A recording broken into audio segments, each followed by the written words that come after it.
안녕하십니까. 건국대학교 사학과 신병주 교수입니다.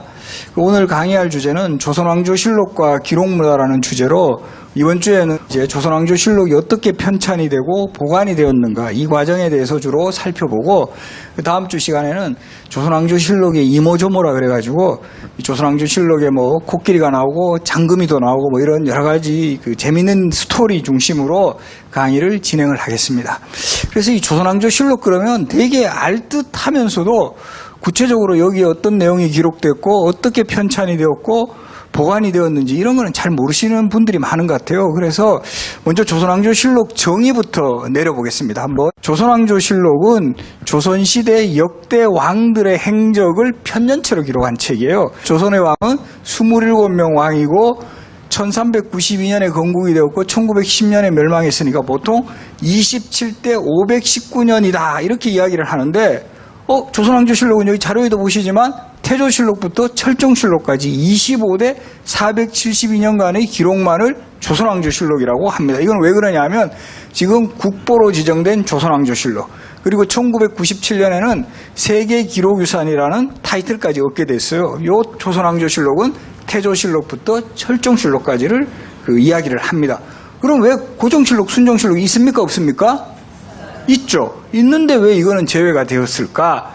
공식적으로는 고종실록하고 순종실록은 1910년 조선이 멸망한 이후에 조선의 어떤 사관들에 의한 그런 전통적인 시스템이 아니라 일제의 힘이 개입이 돼가지고 이 실록을 편찬했기 때문에 이것을 제외시킨 것이 사실은 가장 이제 공식적인 이유고 사실은 그 국보로 지정할 때부터 어떤 측면에서는 약간의 그 실수 같은 게 있었어요. 왜냐하면 태조실록부터 철종실록까지는 사고라는 실록만을 특별히 보관하는 서고에 함께 보관이 되어 있으니까 이거를 딱 지정이 되었는데 고종실록, 순종실록은 장서각이라는 곳에 따로 보관이 되어 있었거든요. 그래서 사실은 이게 조금은 그런 부분에서도 조금 지정이 못된 부분이 있어요. 이 조선왕조실록을 세계기록유산으로 이제 지정된 게 가장 그 시기가 빨라요. 1997년인데 다음 자료 한번 우리나라의 현재 보유하고 있는 세계기록유산 총 몇 건입니까? 여기 지금 자료에 나오죠. 총 11건입니다. 11건. 1997년에 조선왕조실록하고 훈민정음 해례본이 지정이 됐고 2001년에 승정원 일기하고 직지심체 요절이 지정이 됐고 그 다음에 이제 2007년에 조선왕조 의궤하고 해인사에 있는 대장경 판이 지정이 됩니다. 그리고 유일하게 2009년에만 외롭게 허준이 쓴 의학서 뭐가 있죠? 동의보감. 동의보감이 세계기록유산이 되면서 7건이 됐다가 2011년에 일성록 기록하고 또 현대사 관련 기록물 중에서는 유일하게 광주 민주화 운동 관련 기록물이 이때 지정이 됐고 바로 올해 새마을운동 기록물하고 그리고 이순신 장군의 난중일기 그래서 총 11건의 세계기록유산이 지정이 되어 있고 그중에 가장 그래도 이제 돋보이는 기록 중에 하나가 조선왕조실록이다. 그래서 이 11건 이거는 외워두시면 좋습니다. 나중에 퀴즈 프로그램에 딱 내기 좋은 이런 이 질문이 될 수 있는 거죠.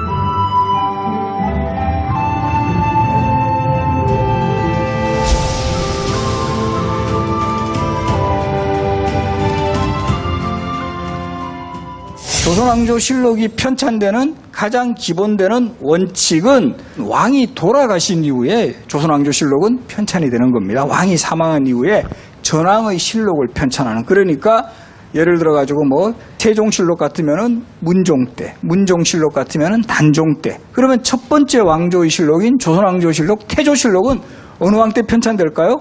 잘 생각해 보시면 태조는 태종 때까지 살아 계시죠. 그러니까 우리가 잘 기억하고 있는 함흥차사의 어떤 부자 간의 갈등을 보여주는 이런 일화가 이야기가 이제 많이 나오는데 태종 때 돌아갔어요. 1408년에 돌아가십니다. 그래서 이때 그 태조실록은 태종 때 처음 편찬이 이제 시작이 됩니다.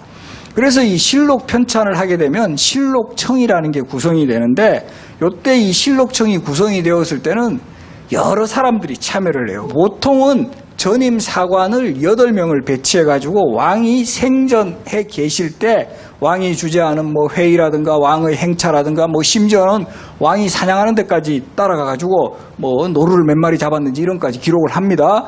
그런데 이런 것들 기록을 우리가 초초라 그래요. 가서 사관들이 왕이 주재하는 회의에서 막 적은 1차 사료, 사초 이런 거를 초초라 그러는데, 이거는 본인이 집에 가서 봐도 잘 모르는 경우가 많습니다. 이 왕이 말을 뭐 빨리 한다거나 또 어떨 때 막 뭐 고사성어 같은 거 나오면 우리도 집에 가면 사전도 찾아보고 요즘 같으면 인터넷에 검색도 해보고 이렇게 해서 다시 재정리를 하죠. 요런 사초를 중초라 그래요. 중초. 그리고 이 중초를 대부분은 이제 왕이 일정한 기간에 춘추관에 요거를 납입이라 그래가지고 보관을 하게 합니다. 보관을 하게 해가지고 경우에 따라서는 왕보다 사관이 먼저 죽을 수도 있어요. 그죠? 그래서 이 모아놓은 사초를 바탕으로 왕이 돌아가시면 실록청이 구성이 되었을 때는 예문관에 본교 2명, 대교 2명, 검열 4명, 총 8명의 전임 사관을 배치를 해서 이런 사람이 전형적인 기록 전담입니다. 요즘 우리가 궁궐에 가보시면은 궁궐에 뭐 생활상 재현 같은 거 해가지고 이런 뭐 사정전이라든가 이런 뭐 강령전 같은데 경복궁 같은데 가면 이런 그 생활용품 재현해놨어요. 특히 이 뭐 근정전도 마찬가지고 사정전 같은 데서도 이런 그 작은 그 책상 같은 거 이런 게 있습니다. 대부분 신하들은 부복이라 그래가지고 엎드려서 있지만 유일하게 사관들만은 의자에 책상에서 이렇게 그 기록을 하는 거죠. 전임 사관 8명이지만 실록청이 구성이 되었을 때는 많게는 한 250에서 300명까지 많은 수의 인원이 투입이 돼가지고 본격적으로 전왕의 실록을 편찬하는 이런 작업에 들어갑니다. 그리고 이 주의해야 될 게 실록은 그대로 그 사초의 내용을 옮겨서 만드는 게 아니라 편집 자료입니다. 철저하게. 그 사초의 내용 중에 정말 이것을 후대까지 기록으로 남겨야 될 걸 뽑는 거죠. 이런 그 최종적으로 선택되는 사초를 가리켜서 우리는 정초다 이렇게 이야기를 합니다. 사실은 실록은 엄격하게 말하면 왕도 열람할 수 없게 해요. 그래서 사실은 그 조선왕조실록이 처음 완성됐을 때 태종도 전왕의 실록을 보고 싶어 했고 세종도 태종실록을 보고 싶어 했는데 다 이 신하들이 그렇게 하면 안 됩니다 그럽니다. 원칙이 한번 어그러지면 이게 계속 잘못된다라는 거죠. 그래서 이 사초의 기록은 철저하게 이제 비공개고 후대에 이거는 비장하는 정말 그런 기록으로 남겼습니다. 또 중요한 거는 기록은 다 없애야 되지만 그 종이는 정말 중요하거든요. 조선시대 종이값 되게 비쌉니다. 이게 그러니까 종이는 되게 중요하고 귀한 거니까 기록은 없애면서 종이는 다시 활용을 하려면 어떻게 하면 되죠? 불 지르면 안 되겠죠. 세초라 그래가지고 종이를 개천에 흐르는 물에 이거를 빱니다. 씻습니다. 제가 어디 가서 잘못 우리가 빨래를 빨다 때의 용어를 자꾸 생각해가지고 사초를 빤다 이러니까 사람들이 빠는 게 뭡니까 이러더라고요. 그러니까 사초를 그래서 저도 서울말로 사초를 씻는다 이렇게 이제 표현을 하니까 더 와닿는 것 같아요. 그래서 사초를 씻는 세초 작업을 진행을 하는데요.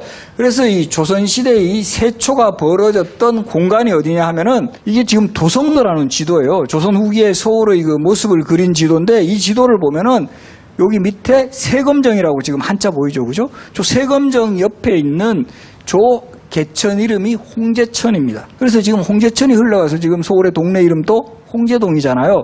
그래서 이 홍제천에서 이 사초를 씻는 거죠. 지금 여기 부채 그림에 표시된 거는 겸재정선이 그린 세검정 그림의 모습인데 여기에 보면은 또 이 큰 바위가 있어요. 큰 넓은 바위가 있는데 이 바위 이름을 차일암. 왜 차일암이라고 부르냐 하면은 햇빛을 차단하는 바위. 그러니까 세초를 하고 난 다음에 종이를 재활용할 때 비가 오고 이러면은 이걸 종이를 잘 말려야 되잖아요. 그러니까 이걸 천막 같은 거를 칩니다. 그랬을 때 이런 차일을 친 바위다 그래가지고 차이람이라고 하는데 넓은 바위 나오죠. 이 차이람.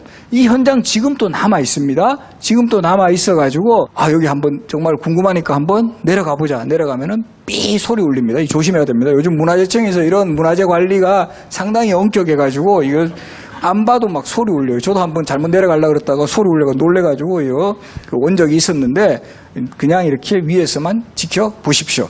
차이람 위에, 즉 세검정 밑에 차이람이 있었고 저 위에 조금 올라가면 동그라미 쳐놓은 거 있죠. 저기가 조지서예요. 조지서는 조선시대에 종이를 만드는 관청을 말합니다. 이 바로 이제 물에 씻은 종이를 바로 이제 조지서라는 관청에서 이거를 말려가지고 요즘 표현을 하면 재활용을 합니다. 재활용을 하는데 또 재밌는 거는 지금 그 세검정 차이람 쪽에서 약간 조지서토로 추정되는 곳을 조금 올라가시다 보면은 한찌마을터라는 표지석이 보여요. 이거는 뭐냐 하면은 이때 아무래도 이 당시에 종이 만드는 이런 일들이 많으니까 전문적으로 이 종이 만드는 작업에 참여했던 그런 백성들이 모여서 살았던 것 같아요. 그래서 요 마을 이름을 한찌마을이라고 불렀고 지금 또 여기에 한찌마을터라는 표지석이 있습니다. 그래서 우리가 이런 서울에서도 곳곳에 이 역사의 현장을 찾아볼 수 있는 이런 지역이 너무나 많이 잘 남아 있습니다. 그래서 꼭 한번 이 세검정 가셔가지고 또 이 세검정의 유래에 대해서는 잘 아시죠? 이 유래는 인조 반정 때 반정군들이 이곳에 모여가지고 결국 창덕궁으로 들어가기 직전에 이곳에서 칼을 씻었다 그래요. 그래서 세검. 그래서 이거를 기념해서 영조 때 여기에서 정자를 만들어 준 거죠. 그래서 세검정이라고 불리고 있습니다. 그리고 여기 조선왕조실록이 만약에 이 사초의 기록에만 의존했다면 조선왕조실록의 내용은 상당히 좀 건조했을 수도 있어요. 주로 왕이 주재하는 회의에서 나온 말이라든가 이런 것만 기록이 되었을 건데 실록 기록 보면은 코끼리도 나오고 장금이도 나오고 막 지진 이야기도 나오고 그야말로 별의별 이야기가 많이 나오거든요. 거기에 대한 해답을 알려주는 자료가 시정기라는 자료입니다. 이 시정기는 관청의 업무일지에 해당하는 자료예요. 그러니까 각 관청마다 이 각 기관의 어떤 연역이라든가 그 기관에서 중요한 이야기, 대표적으로 승정원 일기 같은 기록, 승정원은 조선왕실의 비서실이죠. 이 비서실에서 쓴 기록이 승정원 일기라든가 또 조선시대판 왕을 치료하고 이렇게 진단했던 그런 기관이 내의원입니다. 내의원의 이 의사들이 요즘으로 치면 대통령 주치의쯤 됩니다. 그 내의원에서 쓴 일기, 또 조선시대 이런 기상, 천문 이런 그 기록, 요즘에 우리 뭡니까 이제 기상청과 같은 기구가 관상감의 일기, 또 비변사 등록과 같은 회의록, 조선 후기의 국정의 최고 회의 기관의 회의록 같은 이런 기록들을 모아가지고 시정기의 기록도 춘추관의 일정 기간에 다 이걸 모아놓았고 요 기록 중에서 왕의 사후에 그때 중요한 내용들을 뽑는다라는 거죠. 그러다 보니까 실록에 지진 기록도 풍부하고 기후 관련 또는 심지어 코끼리 이야기라든가 이런 다양한 내용들이 포함될 수